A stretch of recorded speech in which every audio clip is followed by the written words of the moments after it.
அனைவருக்கும் வணக்கம். நீங்கள் நம்ம சேனலுக்கு புதுசுன்னா பக்கத்தில் இருக்கிற பெல் பட்டனை அமைத்தி சப்ஸ்கிரைப் பண்ணிக்கோங்க. தொடர்ந்து எல்லா வீடியோக்களையும் நீங்கள் பார்க்கலாம். ஏன் தலைவரோட எம்எல்ஏக்கள் எல்லாரும் சூடமும் ஊதுபத்தியும் எடுத்துக்கிட்டு சட்டசபைக்கு போகிறாங்க. ஊதுபத்தி கொளுத்தி சூடம் ஏற்றிட்டு அதுக்கப்புறம் தான் சட்டசபையில் பேச ஆரம்பிக்கணும்னு ஜோசியர் சொன்னாராம். அந்த ஜோசியருக்கு ஏன் அரசு சார்பில் இவ்வளோ பெரிய பாராட்டு விழா எடுக்கிறாங்க? அவர் சொன்னது பளிச்சிருச்சான். ஆஹா, அப்படி என்னையா சொன்னார்? தலைவரோட ஆட்சி 5 வருஷத்துக்கு நிலைக்கும்னு சொல்லிட்டாராம். தலைவர் ஏன் ஜோசியரை திட்டுறாரு? தலைவருக்கே தெரியாமல் சைடு பிஸ்னஸாக எம்எல்ஏக்களுக்கு எல்லாம் ஜோசியம் பார்க்குறாராம்.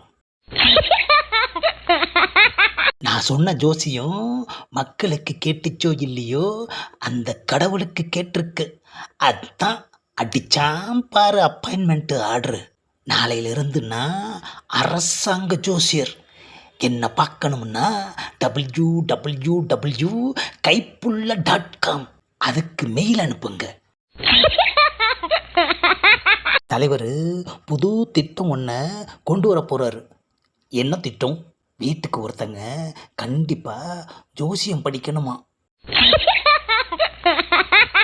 ஏன் தலைவர் சட்டசபைக்கு போகாமல் வீட்டில் இருந்தே வீடியோ கான்ஃபரன்ஸில் ஆட்சி நடத்துகிறாரு?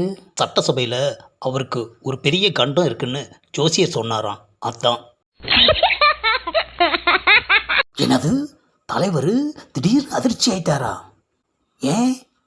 வாஸ்துப்படி சட்டசபையை இடிச்சிட்டு புதுசாக கட்டணும்னு சொன்னாராம். பையனை எந்த காலேஜில் சேர்த்து விட்ருக்கீங்க? புதுசாக வந்திருக்கிற அஸ்ட்ராலஜி காலேஜில் சேர்த்து விட்ருக்கேன்.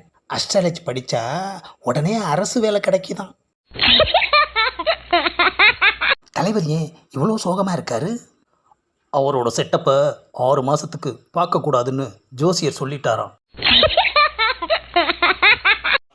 இந்த பதிவை லைக் பண்ணுங்கள், கண்ணா பின்னான்னு ஷேர் பண்ணுங்கள், மறக்காமல் சப்ஸ்கிரைப் பண்ணுங்கள்.